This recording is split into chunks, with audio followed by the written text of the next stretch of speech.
Alright guys, welcome back to the channel. Going over UFC London. We got crazy card here. They put all their London guys on there, all their British men coming to town here for this one.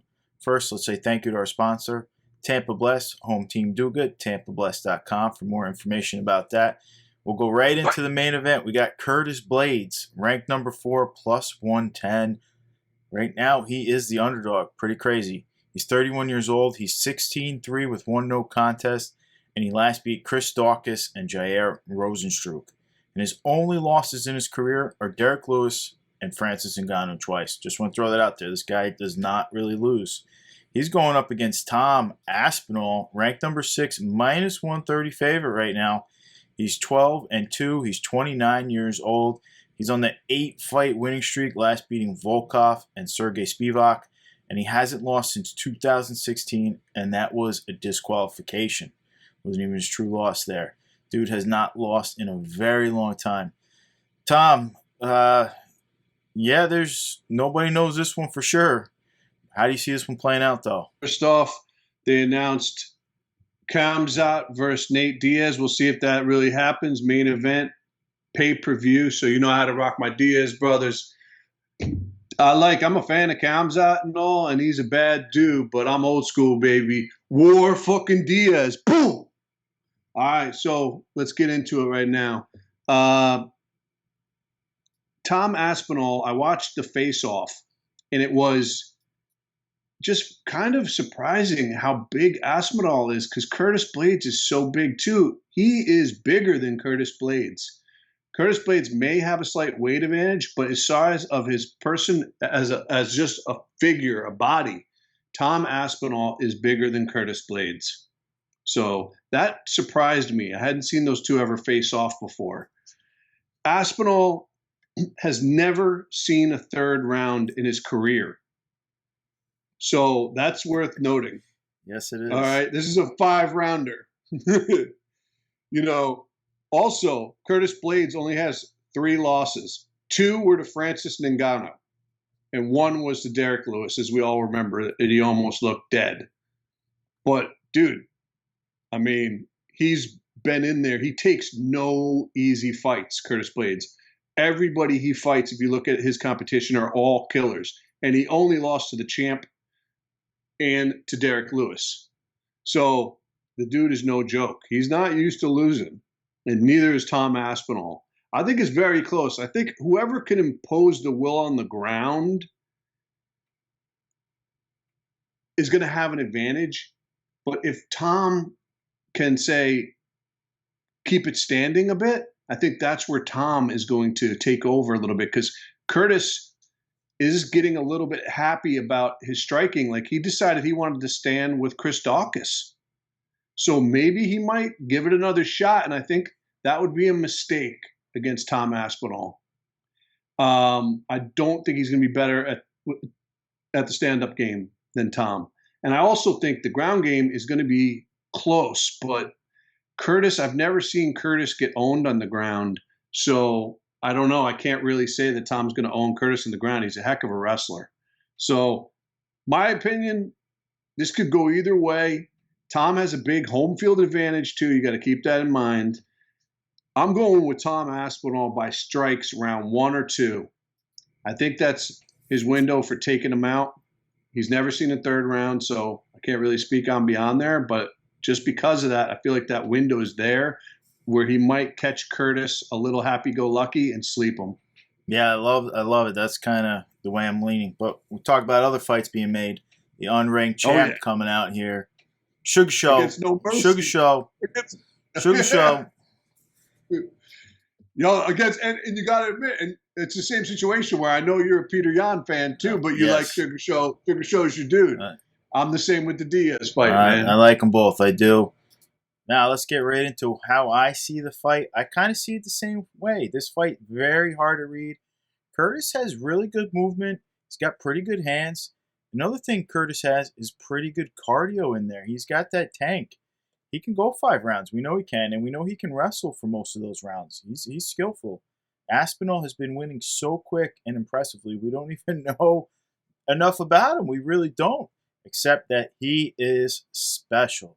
His hands are fast, they're accurate, and he throws hammers when he's doing that, all at the same time. He showed us that against Spivak. He showed us his BJJ is clearly top level when he went up against Volkov. I'm leaning towards Tom here with the home field advantage. He's going to be pumped up. I didn't see the weigh-ins yet. I want to see them, or the ceremonial weigh-ins or anything. I want to see them side by side and how they look. I haven't seen it yet because Blades normally cuts down to make the weight. He is big, and Aspinall normally is around 250. I know he's a taller man. I got to see that, though. I'm leaning KO, though. I think Aspinall home, just going to be so pumped up. He's definitely got better hands, and all fights start on the feet. We know that. And he trains with like Tyson Fury. The guy's got legit boxing skills on top of his renowned BJJ. It's just, dude is a freak. Let's go. Let's go. I'm all on that Aspinall, that wagon there, man. I'm loving him. All right, card market. Let's talk the card market. Tom is already selling very well. This guy is a true special talent at the heavyweight position. This fight is the massive test right here. I got to have a hold on him just because it's possible he loses, and then we get the buying opportunity. There's no question this dude's so young. He's going to be around for a while. I just worry about he's going to go up. He's got to beat Curtis here. Then does he have to beat John Jones or Stipe, Francis, Lewis? There's a lot of guys right in that mix where it's all one shot and you're done. It's crazy what goes on through these top 5 heavyweights here. They can just go back and forth. Every other fight could be a new champ, realistically. Now, Curtis, he's not my favorite fighter by any means, but his rookie autos, which are on card, not sticker, printed in 2018 chrome. Very nice card. They're just too cheap for me not to put a speculation buy on this dude because he is that talented. Mm-hmm. I mean, he circles around the top 3 guys, top 5 guys for a long time now, and he potentially could beat one of those guys. And he's only 31. He's only 31, yes. So he's beaten pretty much everybody in his career except Francis. I mean, Lewis got the lucky shot. Lewis, the boring lucky shot fighter. People love him, but no skill there. I mean, I bet even with his hands, I bet Curtis can redo that fight and get that win. All right, but that's how I see that one playing out. Now we're moving on to another battle here. We got the middleweights. Jack Hermansson, ranked 8, minus 115. Man, it's hard to be the favorite in this fight here. He's 34, he's 22-7, and his last was a loss to Strickland, and he beat Edmund Shabazian. He's 3-3 in his last 6, though, and he's going up against the action man, Chris Curtis, who's ranked number 9 already. He's a minus 105 favorite. He's 35 years old, though. He's 29-8, and he's on an 8-fight winning streak. And that includes the UFC here, beating Rodolfo Vieira, Brendan Allen, Phil Hawes. Tom, this is another really tough one here. I see it one way, but how do you see it playing out? You know, if Jack can impose his grappling, then I think he can get a decision win. But I don't think he can because Rodolfo couldn't. So I don't see that happening. Therefore, I got to roll with Curtis by strikes or a decision, man. Just for that reason, Jack's game, it really kind of revolves around the need to be able to either get you down or grapple with you. And Curtis was up against one of the best in the world, even though I do think Rodolfo needs to just learn how to do just a simple leg trip. He had Curtis's leg up a lot, and he couldn't get him to kick out the other leg. But I would say Vieira is stronger than Hermansson, where he can impose his will. And like you're saying, he couldn't get him down. I agree with you on that.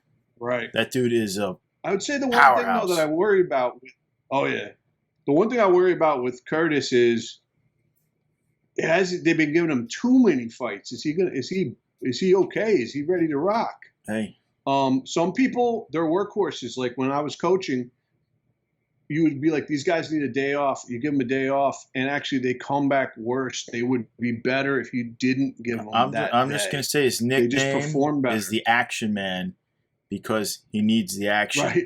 So as much as I hear you, he is the guy who needs the workload.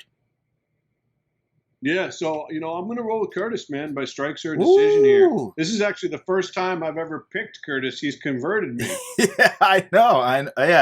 I'm totally on board with that one. This one is another super evenly matched on paper. I think the Action Man, though, he showed us he belongs in the UFC, and he's here to stay for a little while. Guy's good. He showed off his chin against Vieira. They actually had a good stand-up battle there. He showed off his takedown defense many, many times since he started here. Yeah. I think this is a war, and I think Hermansson loses to volume.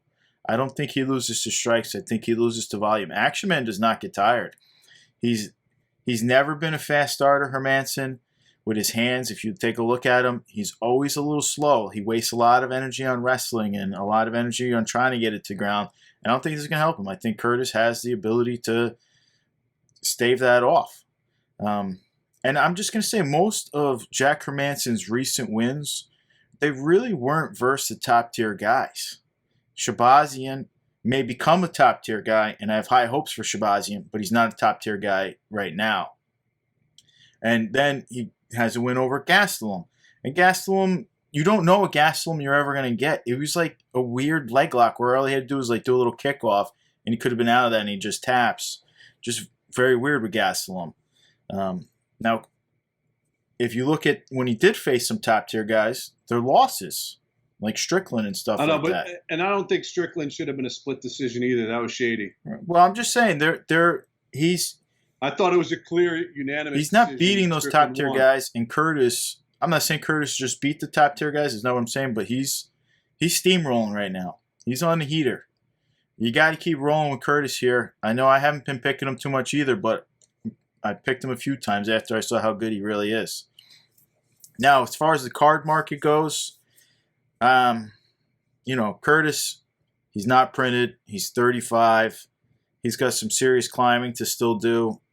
We'll reevaluate him next time. I worry about his age might catch him sooner than his cards do, and it'll be too late. Now, Jack Kermanson, I go through these cards before I just spew this out. I look at their sold listings. I look at all their rookie cards and what's going on. This guy does not sell. He does not sell. Take a look. He has very, very little sold listings.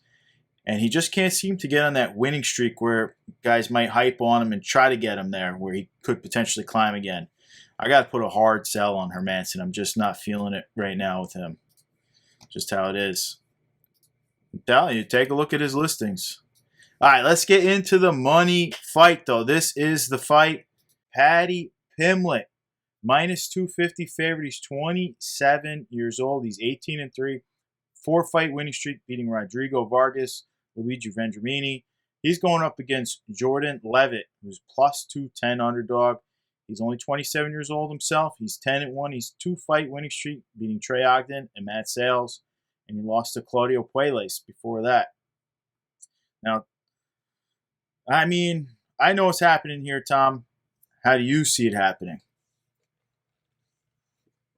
Yeah, dude, this is going to be very exciting. It's going to be very bizarre, too, because I was watching some of the commentary and then the face-off, and it feels like Paddy is trying to almost fabricate drama with the Monkey King, and I hope that it's not going to throw Paddy off, but he might just perform better when he gets the Monkey King in a category that hates him, which he seems to right now. He says he can't stand him. He's calling him a crab. But it's getting kind of weird because Paddy's talking about teabagging the Monkey King, and the Monkey King's talking about twerking after beating Paddy. It's just really like who can out flamboyant and weird each other. Very bizarre. I actually hope neither of those things happen, but it's a heck of a good fight. Not really looking to watch two guys attempting to hump, besides wrestling and all the regular fighting, like twerking and teabagging. I'm not into that. But it is interesting as far as just the storyline here. Both these dudes are fairly flamboyant, but they're good fighters. I think the Monkey King is going to be looking for the sub, and he might get it. But I can't go against Paddy here, man.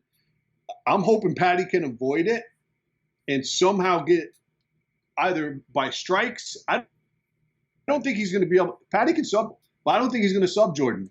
No. I think Jordan might be a little too good to fall to a sub. but what I think is either a decision by Paddy or strikes. The Monkey King, his path is either get a decision or sub Paddy. I think, but if Paddy can avoid getting subbed, I think he either puts the Monkey King away with strikes, which is my second choice B. Choice A for me would be a decision victory by Paddy Pimblett. Okay. Yeah, I just want to say I'd probably take Paddy even if I thought he was going to lose. This guy's awesome. Love Paddy Pimblett. But that being said, I think this is another setup fight for him. I think he wins this one. I don't want to say easy because it doesn't look like any of his fights are like super easy, but I think he wins this one pretty easy. Paddy was a grappler way before he even learned to really strike. You watch him, he's always just climbing on people's backs. He's like the monkey. He's weird. He really is like a spider monkey out there. Somehow he just does these shimmies and gets around the back and he's on top of you, and it's like, wow, really nifty grappling from Paddy Pimblett. He's very talented in that area. Now, his striking needs a little bit of work, but we all know that Jordan is a grappler himself. I think Paddy can actually piece him up on the feet. I think he has a huge advantage on the feet. I think he's got a small advantage on the ground too. I honestly do. I don't think it's a big advantage. I think Jordan Levitt is skilled on the ground, but I think people are sleeping on it. Paddy was, most of his wins and stuff in Cage Warriors were all like subs. The guy wasn't just throwing bombs and beating everybody. This guy's a submission specialist. That's his bread and butter. I think people forget that because he's just so exciting. You get so pumped up. You forget what Paddy's even about. But that's what he's really about. So we'll see how it goes in there. I think the key here is Jordan Levitt could even get on top. He doesn't have the power to put Paddy out. Paddy has that chin. Say what you want about Paddy. He has the chin. We've seen it tested over and over again, and it holds solid. He's got a great chin. This kid's not going to be throwing down hammer fists on him or anything like that. I think this is Paddy's day to shine again. I think the crowd's going to go bananas. And if Jordan Levitt doesn't finish this fight or literally dominate every second of this fight, he loses. There's no way the judges are saying that Paddy lost a close fight. They might kill the judges, right? In the arena, the guys, they're putting the show on for Paddy. This isn't Tom Aspinall's show. Let's be real. This is the Paddy Pimblett show. They know what they got with this guy. This guy's special. I take nothing away. I love Tom Aspinall. I mean, he's the main event, but Paddy Pimblett, they're in London for Pimblett. They know the sales and everything they're going to do from this guy. So no way. Jordan has to end this thing fast and early if he wants any shot here. But I think Paddy Pimblett gets a KO. I think they roll around in the first round a little bit. And then I think Paddy just realizes his clear advantage on the feet and sends Levitt out, man. KO, second round, Paddy Pimblett. Ooh, nice. Nice. I like now, card market here. Guys, Paddy, this guy's a fan favorite. Win, lose, doesn't matter. People love this guy, and there's a reason to really love this guy. But his cards have gone bananas. Yes, I do think he wins here again and keeps rolling, but I think people should look to take some profit here. So I'm going to put a sell on Paddy Pimblett at the moment. That doesn't mean that I wouldn't buy him if he does get a loss and dips down. The guy is, he's a favorite, man. He's fun. Yeah, he's fun. He hypes everybody up. So don't take my selling as I wouldn't want to buy Paddy. Just at these prices, sometimes you just got to take some profit because it might not be this high again. You just don't know. Jordan Levitt, well, we'll reevaluate him when he's printed. We don't have to worry too much about that. All right, let's move right on to the light heavyweights. Nikita Kriloff, ranked number 11. He's a minus 200 favorite. He's 30 years old. He's 27-9. He's won out of his last four, though, losing to Paul Craig. He lost to Magomed Ankalaev and Glover. His solo win is Johnny Walker, who is a busted prospect, and as far as I see it. Now, he's going up against Alexander Gustafsson, plus 170. Guy's 35 years old. He's 18-7.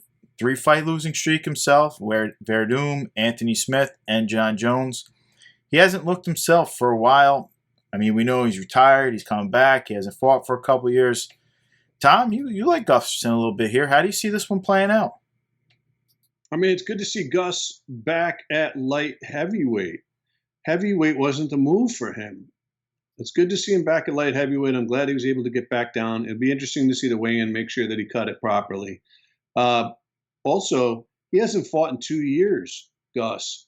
And his last win was actually May 2017. It's over 5 years ago. So quite a bit of a period with a winless period. You know what I mean? That said, I'm still rolling with Gus here. I'm rolling with the underdog by either decision or possibly strikes round 2 or 3. Okay, yeah, I like it. I mean, this is another very tough call here. I just went over. Gus hasn't fought in a few years. Guy's coming out of retirement. Does he have the motivation? Is this a money thing? Does he just miss fighting? There's a lot of questions that you really need to answer before you can really love putting your cold hard cash on the line for this one to say. Nikita's got a chin. He's got lots of skills. But can he put away Alex early is the question. I think that's his best path to victory. He slows down a ton as the fight moves on, and Alex normally stays pretty steady. Really tough, as both of them have been just losing every fight they take. But I'm taking Alex. I think he can stay rangy. I think he can stay off the big shot of Kriloff, and I think he can win a really ugly decision. Tough losses for both these guys. But the big thing is Nikita fought Paul Craig, has an advantage with Paul Craig on the feet clearly, knocks him down, and does the only thing you don't do with Paul Craig, jump into his guard. And what's he do? He jumps into the guard, gets in that triangle, and just poor ring IQ for Kriloff. And that's the reason why I'm really taking Gustafsson here. This fight's a little weird. The thing about Gustafsson is he's never really had big wins. He fought Jones, that people always remember him versus Jones. And then he's just fought the best guys, but he's been getting pummeled by a lot of the best guys is the thing. Just how I see it. But for both these men, sell. These guys are probably not going anywhere. I expect it to stay that way. Both men have been losing. They can't seem to beat any top tier guys.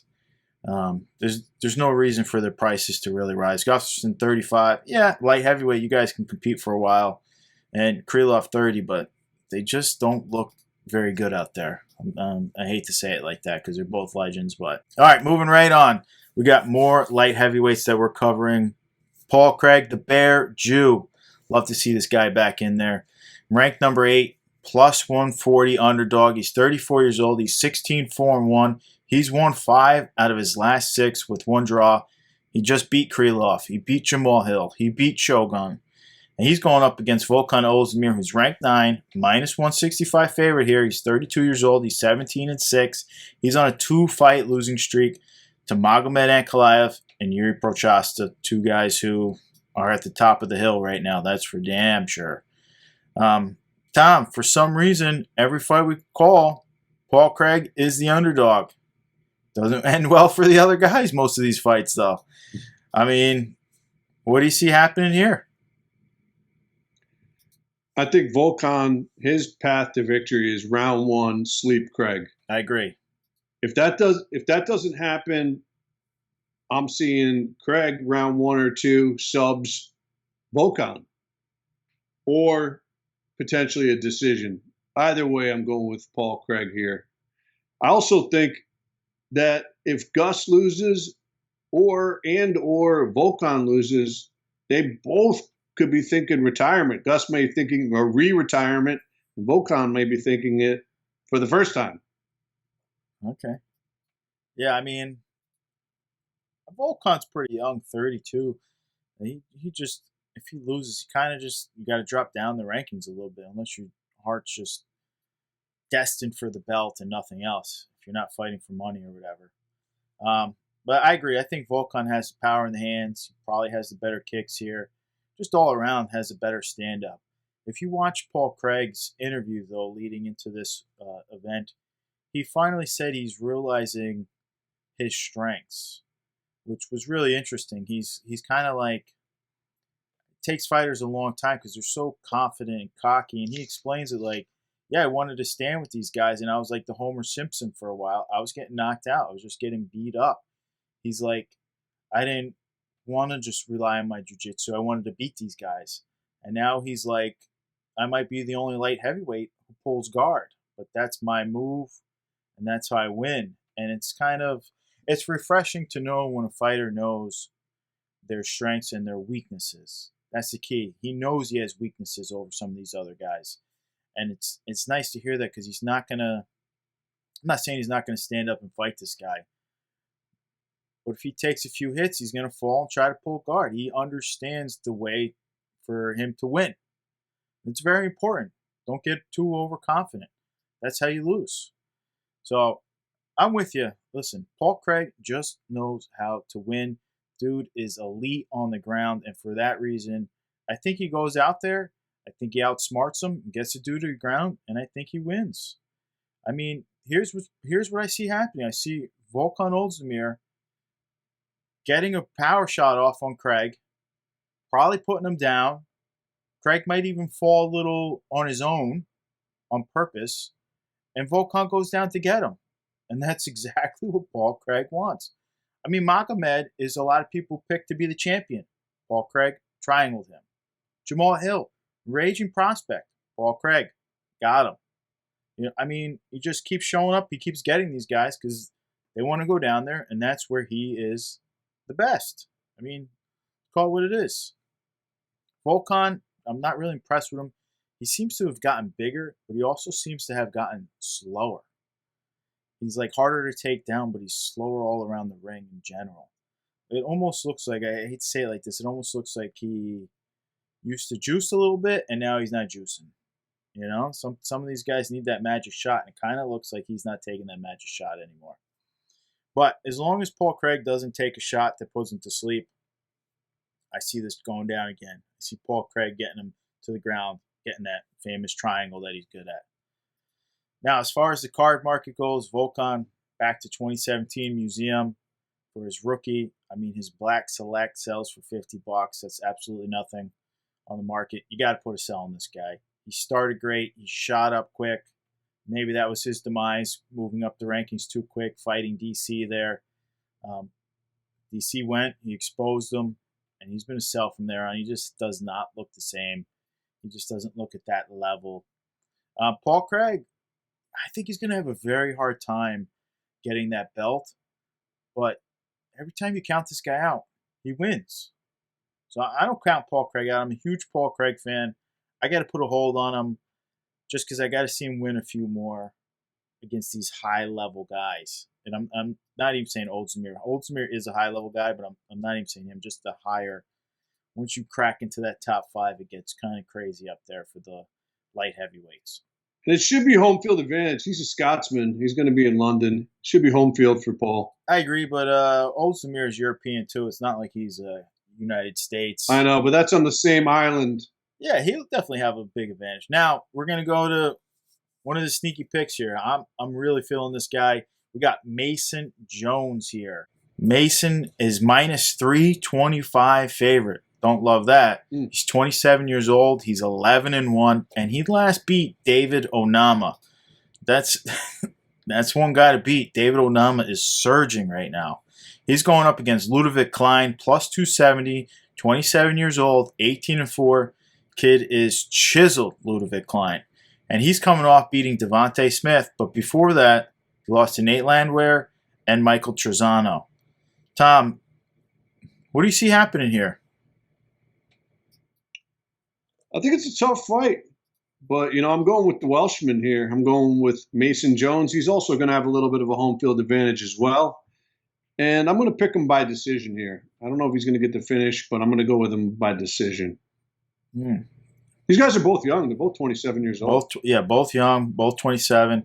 Now, I think this is one of those fights where styles really make the fight here. I think Mason just has to keep his forward pressure, and that's what's going to be the demise of Klein here. Klein wants to set up. He wants to pick guys apart, but he's not going to be able to head kick the same if he's going backwards. And you look at his losses, Nate Landwehr, Michael Trezano. These guys are full pressure fighters every round in your face. They never stop coming. They know they might have to eat a shot to give a shot, but that's what they do. And I really think Mason Jones is a special talent. I think Mason Jones is going to be that pressure fighter who gasses out Klein and just takes over round 2 and round 3. I think he gets to finish. I'm going to say he gets to finish late in round 2. Just puts him out. Like it. Listen, David Onama is a absolute stud. He's new competition for the lightweights, that's for sure, and he's only getting better. And Mason Jones has to go out there in one of his first UFC fights and beat him. I mean, that was actually, I think, Onama's debut. Just unbelievable fight. Now, card market goes, Mason Jones, he's a kid to keep your eye on for when he gets printed. This fight could propel him if he wins right here. He's back at home here, like you said, semi-home field advantage here. Klein's not a joke. He's pretty well-rounded, pretty good. I just think going forward, that pressure is going to get to him. I think Mason Jones is going to show off a little bit here. Klein, yeah, it's not someone I'm going to be looking into to speculate. I got to see this guy actually get a few hard wins. He's losing to every pressure fighter. If he can't fix those holes in his game, yeah, I'm not worried about when he gets printed. Now, Tom, let's move on. This is a little weird fight here. I just don't know how I feel about it. We got featherweights, Makwan Amirkhani, plus 170. He's 33 years old, 17-7. He's coming off beating Mike Grundy, but before that he lost 4 out of 5. He's going up against Jonathan Pierce, minus 200 favorite. Don't love that. 30 years old. He's 12-4. He's on a 3-fight winning streak, beating Christian Rodriguez, Omar Morales, and Kai Kamaka. Tom, what do you got going on here? It's a great matchup. Like you said, it's not an easy call here. But you know what? I'm rolling with Mr. Finland, the underdog. I'm rolling with Makwan by sub round 1. Or my backup is a decision. Okay. Yeah, this is a close matchup here. Makwan looked so good in his last fight, but he didn't look good so many fights before that is my problem. I'm actually leaning towards JSP. I think Pierce is just going to tire Makwan out. I think he's going to finish him late in the second round. They both seem to gas, but Makwan always gasses. I've never seen Makwan not gas unless he finishes the fight super fast. So if he doesn't finish super early, which I just don't think he will, because JSP wants to wrestle and be on the ground too, I think he should be able to stay out of those submission, that Dars, the Anaconda and all that stuff.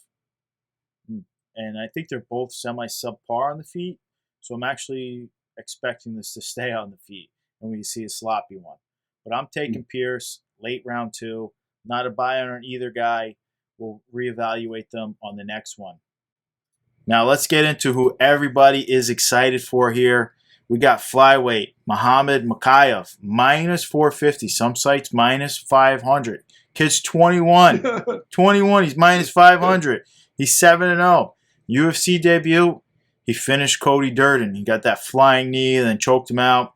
Impressive. I don't think we learned enough from that fight, though. He's going up against Charles Johnson, plus 360 underdog. 31 years old. This guy's 11-2. He's making his UFC debut. Now, remember, this guy was the LFA champ and last beat Carlos Mota.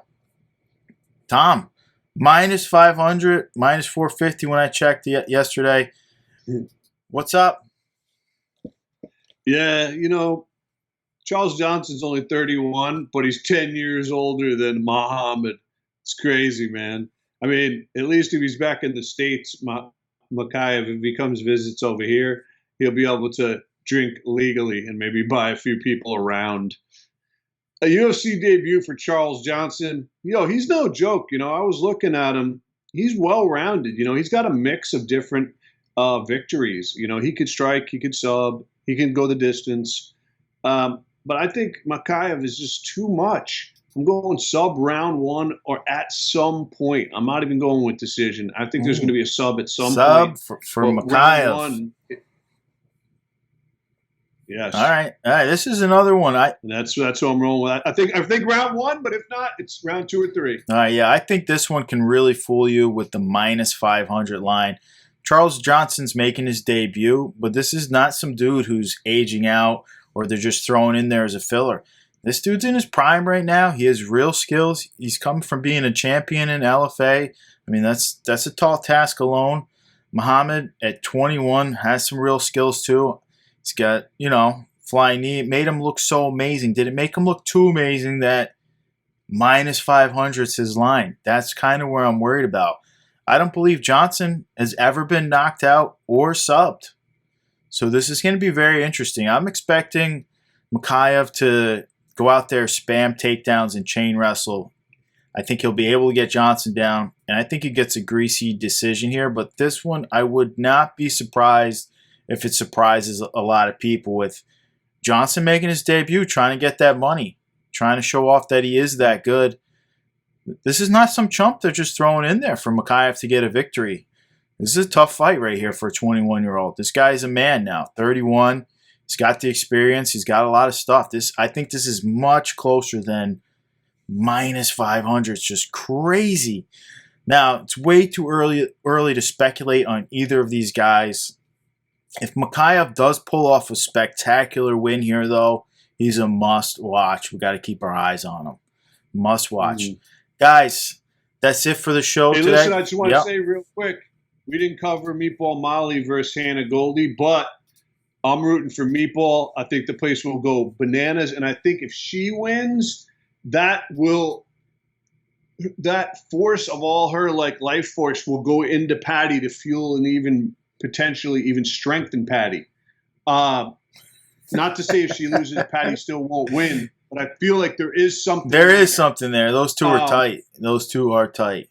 So I'm rolling with Meatball, and I hope she gets the victory. Yeah, I mean, who doesn't roll with meatballs? Love meatballs. Anyone named Meatball, you got to pick, man. Love me some meatballs. Yeah, I'm in for Molly too. The card was just so loaded, we didn't want to put too many on there. All right, but guys, appreciate you taking the time to be with us. We'll catch you next time.